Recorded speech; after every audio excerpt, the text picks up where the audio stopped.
8 बज चुके हैं और अभी हम लोग निकलने वाले हैं गंगा चोटी की तरफ। और ये रूम था जहाँ पे हम लोग आज जो है ना रात को हमने स्टे किया था। बाहर का मैं आपको व्यू दिखाता हूँ।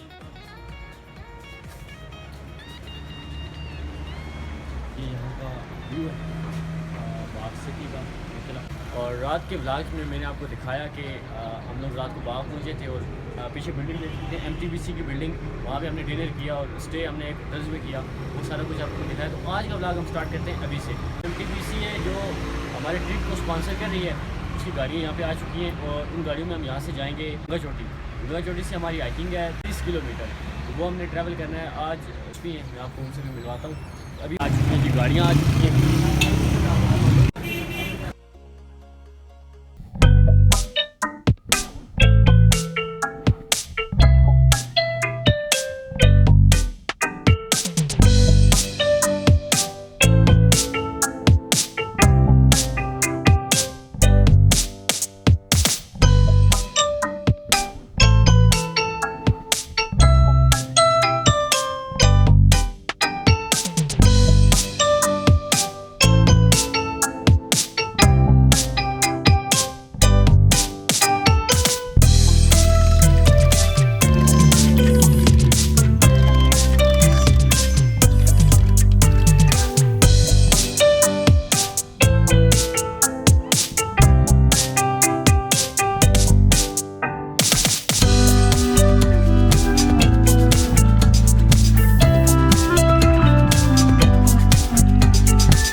तब तक के लिए दीजिए इजाज़त। तब तक के लिए अल्लाह हाफिज़। नेक्स्ट व्लॉग में मिलते हैं।